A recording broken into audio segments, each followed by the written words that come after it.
Let's move Right. to All right. Jokic. Let's talk about our other nugget here. So Serbia played their last group play game against South Sudan. This one was for all the marbles, kind of. So Serbia needed to win this game, in my opinion, because otherwise they would have been locked in to playing Germany in the quarterfinals. And South Sudan would have gone through as not well, Serbia would have been the wild card in that case, and South Sudan would have gone through to the quarterfinals. But Serbia won. I will say they struggled in this game in the ways, some of the ways that I thought would be the case if this was a close game, which it kind of was until the fourth quarter. Serbia, we saw when they played Team USA, struggles with having really an athleticism disadvantage in basically every matchup with another team that I would say would be like a medal contender. That includes Team USA, obviously. Team Canada, they're at an athleticism disadvantage, although they have size, and I think that's maybe an aspect of athleticism if you want to consider that. Obviously, Team Germany has both size and athleticism as well. Serbia has a lot of skilled players, but South Sudan has a lot of great athletes and they have a lot of length and a lot of shooting. Like, and everyone has a green light, it seems like, in this game. So I think the reason that it was close is one, that Serbia wasn't trying quite as hard because they didn't need the win. They needed to just not get like completely blown out to make it to the quarterfinal. You know, they were kind of, especially in the first half, like I don't think Jokic or Milutov were doing a great job clearing the defensive glass. South Sudan was just getting putback after putback after putback. And I was like, man, how many like misses have they forced? And then South Sudan just gets a dunk out of it. Um, just, you know, on that offensive rebound putback. So that was a big thing in this game. Also, a lot of turnovers for Serbia. And part of that is because they did get more of like a ball popping kind of style going in this game with their offense. It hasn't been a totally consistent theme throughout the tournament. So, you know, with assists come turnovers. That's, hmm you know, part of And how they that had a works. lot of assists in that They game. sure did. What was it like 30 30 assists to something. 31 made baskets or I think it was something? like 31 assists, 32 made baskets or something Yeah, like yeah. crazy. And Jokic was able to completely dominate South Sudan. Like, what was his efficiency? He had like 77% true shooting in that game. But part of it was Yeah. because they kept just fouling him. At one hmm point, South Sudan just decided we're gonna front the post and like rotate the backside help over immediately. And that's where a lot of the turnovers for Serbia came from was forcing those post entry passes when there wasn't something there, and either the guy that was fronting Jokic or the guy that was rotating backside help was able to deflect the ball, and South Sudan was getting all these runouts, right? Did anything stand out to you about that, and how, like in particular, how Serbia was opting to respond to um, the fronting of the post for Jokic? I was just more thinking like I was watching early on in the game and Jokic rolling to the rim was opening up more passes to him, easier passes, despite the Yep, fact that they had length. It was just yep, open more often. And when you're yes. doing the post entry pass and they're just fronting it, it just makes it harder already. Like it's stagnant. You're passing over long arms. It's receiving into long arms as tall as Jokic is. Whereas I just didn't think Sudan had the personnel to even like contain any ball handler on the pick and roll, let alone recover back to Jokic. Like Yeah, that's a good point. Their point of attack wasn't yeah, really great. anytime they were recovering back to Jokic, he's just way too big for anyone on that team. I was like even thinking they should just stick to him on the roll rather than like kind of like the Wolves were doing, but they don't have I agree. I agree with that. and just like let the ball handlers on Serbia try and like do something and dare them because they were like struggling. Micic like did okay with some assists and some shots here and there. Yeah, dude, Micic actually. Look, I have my issues with Micic as a player, particularly in an NBA context, but something that impressed me about him in this tournament, and I was digging into the NBA numbers as well, is his finishing at the rim is actually quite nice. He doesn't have like high frequency there, but he's able to maintain a really strong core even through contact and finish hmm strong on not just layups, but kind of short like push shots and things like that. And part of that's because he is like a bigger guard, like he's like a legitimately like, you know, 6'4.5", 6'5" kind of guard. So that's just interesting because his game is more about like quickness and shiftiness. But when he does kind of bully guys a little bit and get in there, and he's able to finish strong, and that was evident in this game where you saw South Sudan try a little bit of what you're talking about, but not really in high volume of, like, trying to make the guards make a play. I was thinking, man, is this going to be like a feed Jokic kind of game? Because everyone else kind of struggling scoring, and like he could just dominate that team if he needed to. But like you said, they didn't need to win this game necessarily. Is it strategic maybe to save Jokic and not run him too hard into the ground in the group stage? It's not the Serbian way to just feed one guy over and over. They're a ball movement philosophy team. But so I was wondering about that. But then, of course, Bogey got really hot, even with like little separation, making some threes, whereas he was not hitting open shots in some games and not looking super comfortable. This was a huge response from him. And I think Jokic just didn't need to take over in the post as much because Bogey had some offense going from the perimeter, which was really nice.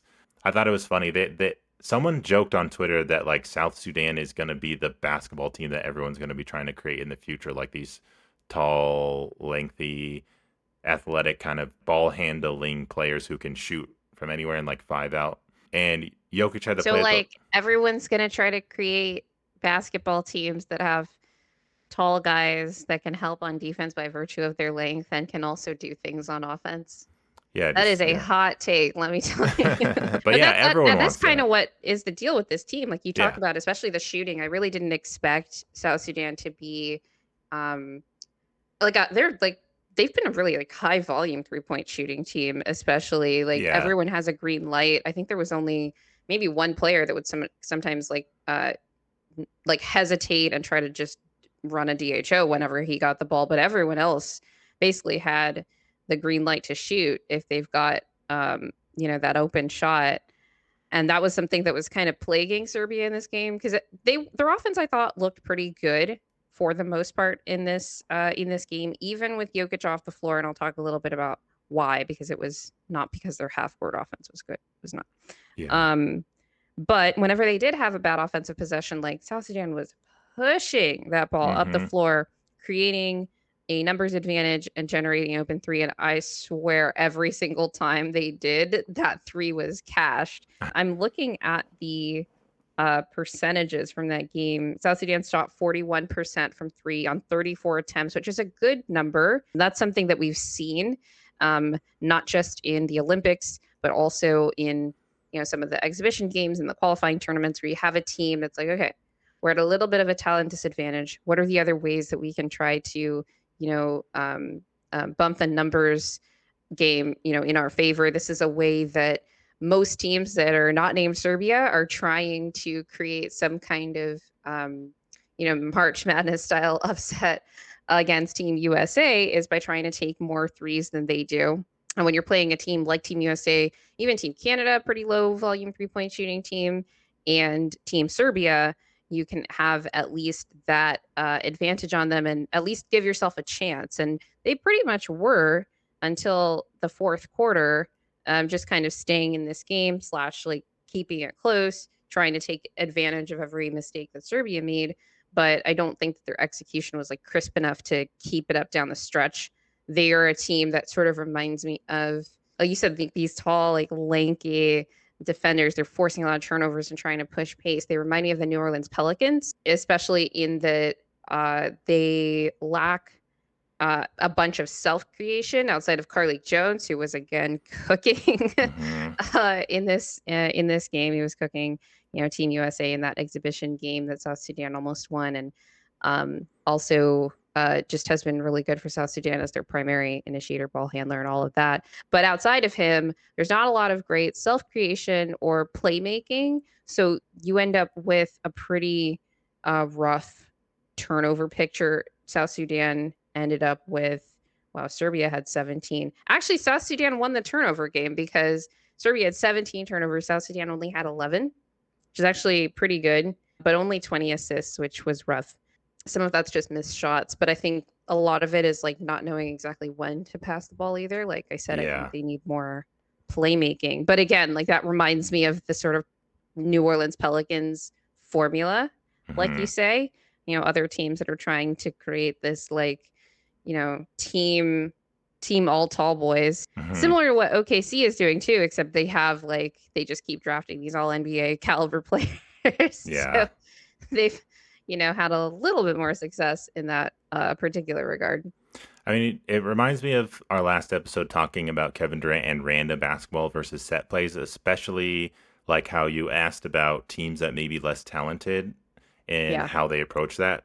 And I think it's kind of cool because South Sudan kind of demonstrates how you can be random at times when you're doing something that you are really good at and it's like your identity. So the Nuggets might be Yeah. really more random with their pick and roll. South Sudan's kind of more random in the way that they were hunting for threes. There are times where you can be Mhm. organized and set up plays that's more organized to like maximize that because you're already good at it. But I felt like it was a clear Right. difference from how they hunted the three, which maybe seemed more random. Maybe that's why they Yeah. had some less turnovers uh or I mean, sorry, why they sometimes had less assists and like didn't know when to pass. But there were times where like they had really creative out of bounds plays, like baseline out of bounds plays with some like Mhm. confusing Mhm. screens that even Jokic like kind of missed, and then it was like a wide open dunk. Or they even Yeah, had I remember that. because I was so upset. I was like, yeah. "Man, how'd you miss that layup?" I have to go back and check out that play because maybe South Sudan actually did something smart. Sometimes it's not the defense's fault. Sometimes the offense just outsmarted you, Yeah, I you think they know? just weren't expecting it. Like it was almost like I think Jokic was expecting this dude to kind of set like this flare rip screen kind of thing to go around to hit a three, and then he just kind of slipped and just got wide open in the paint, and like Yeah. they just weren't ready for it. Or even just Jokic is at the level which requires low man. Really, it's just same as the Nuggets, really skilled low man defenders. And sometimes they punish that with getting some lobs, and like Yes. some little dunker spot lobs. Absolutely. It wasn't happening a lot, but when they were organized in those ways, they were generating more easy points. And yeah, it was just hard to, Right. It makes you wonder, like, maybe if you did this a little bit more frequently, you would have yeah. a little bit more efficient of an offense. But you also understand why, especially in those. There were some like great defensive, like half court defensive possessions by Serbia. You can understand why South Sudan is putting a lot more emphasis on like pushing pace and trying to be a little bit more, like random, like you say, both in transition and semi transition to try to create an advantage that won't allow, a good and Serbia is a good defense to get set. Yeah, actually that was a really interesting point about the organized versus random basketball. So one of the things that I really appreciated about Serbia's bench in this game, and it's not just the non-Jokic minutes, it's really like I need to double check, but I believe there were running lineups of kind of all bench guys, with Milutinov kind of at the helm, kind of Hmm. anchoring that front court there. Those minutes had been very, let's say, hit or miss in past games. It's definitely a miss when you're playing, all the Hall of Famers on Team USA, but then they looked pretty good versus Puerto Rico. I thought they played them maybe a little bit better than a draw versus South Sudan's bench. And South Sudan actually had a lot of players that basically didn't sit in this game, but of course they did have some substitutions in as well. But Team Serbia was playing with a lot of pace in those bench minutes, and especially when they could get set in the half court, they were able to have a good defense. Get out and run, and Serbia can be a really, really good transition offense, with or without Jokic on the floor, and that's what you really got to see, I think, more so um, than the other games in pool play in this game because in particular, I thought like you mentioned Micic, who did I think start in the second half, but for the most part he played a lot of his minutes with the bench. You had Jovic coming off the bench. Bogey played some minutes with them as well, and it always helps when he's hitting those shots because they made a lot of threes in those minutes when Jokic was sitting that just kind of helped to create and maintain a buffer, while he was sitting. It also helped, I think, that South Sudan's defensive directive was clearly to front the post on Jokic, just try to make the entry pass as difficult as possible, make sure he doesn't get the ball if you can. But whenever Maluchinov was in, they weren't necessarily doing that. And Milutinov isn't some like beast in the post or anything, but he's pretty big. And South Sudan was forced to help whenever he did get the ball. And so they weren't like forcing turnovers as much because they weren't being as aggressive guarding him. And he was able to make the simple passes out, those kick out passes, and guys were knocking down shots. So I thought it was like a little bit easier actually. And maybe South Sudan should have been as aggressive defensively on Milutinov in those bench minutes because I don't know that that unit would have necessarily been able to make, the right passes, or like you say, they were often countering with like, okay, we're just going to run pick and roll instead of, operating through Jokic in the post in order to counter the way that they were guarding Jokic in the post, or in this case, Milutinov in the post. But they didn't do that, and so Serbia was able to take advantage and win that game. And with that win, they advanced to the knockout round where they got selected to be on the side of the bracket as USA, where they will be playing Australia. So we can look at that. Team Serbia is on the same side of the bracket as Team USA. They can't play each other in the quarterfinals because they were in the same group. But Team USA also, like, they are a super high seed. So the top seeds in the tournament are USA and Germany. So they get to play the two wildcard teams, which in this case were Greece and Brazil. There are certain aspects of this matchup that, leave me thinking like this is not a code red, but like has upset potential. Australia's offense is really good. They play fast.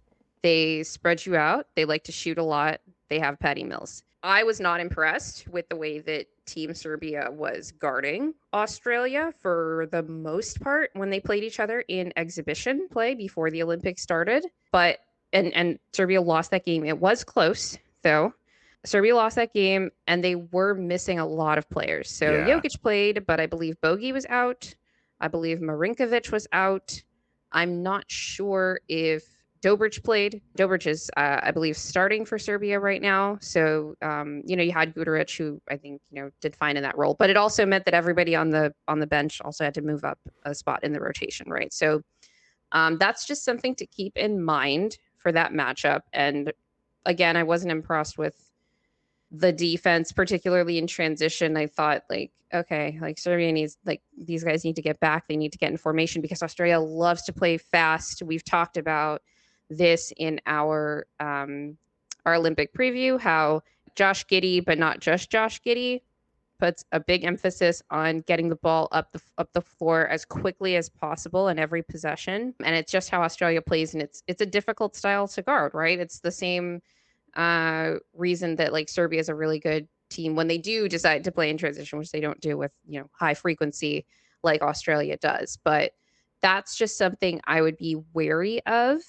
Although Serbia will have like the size advantage, I think they'll have an overall talent advantage, not just because of Jokic, but because of all of the players that are very skilled on that team. But Australia's got some athletes, and yeah, I think if Serbia can strangle pace, they should be fine in that game. But if they can't, it's going to be a nail biter. Yeah, that's a good point. And this is single game elimination. It's high stakes. Not to bring up the old game 2 of Nuggets versus the Wolves, but sometimes you can just melt down in a high stakes moment. So anything can happen. But like you said, there are favorites. I also am thinking about how many of these teams actually played each other in exhibition, and is it only Serbia and Greece? It's just As interesting far as because I know. we were talking about Serbia, South Sudan, and you can gain some things in hindsight of maybe we should have done this more, maybe we should have gone to this action more, or, called more plays to get Right. more buckets in this scenario.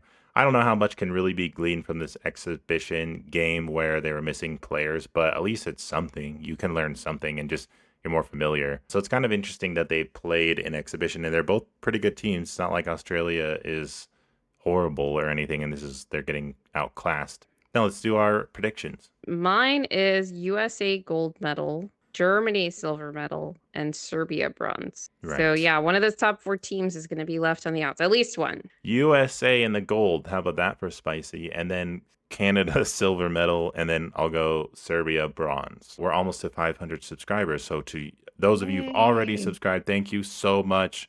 We love you. And if you haven't yet, please consider doing so. And like the video if you're watching, send our episode to your friends and tell everyone about it. We really appreciate you guys listening and commenting. Let us know who you think might win the tournament if it's not the USA. Yeah, thank you so much for listening. And remember that winning is fun and losing sucks. Big time.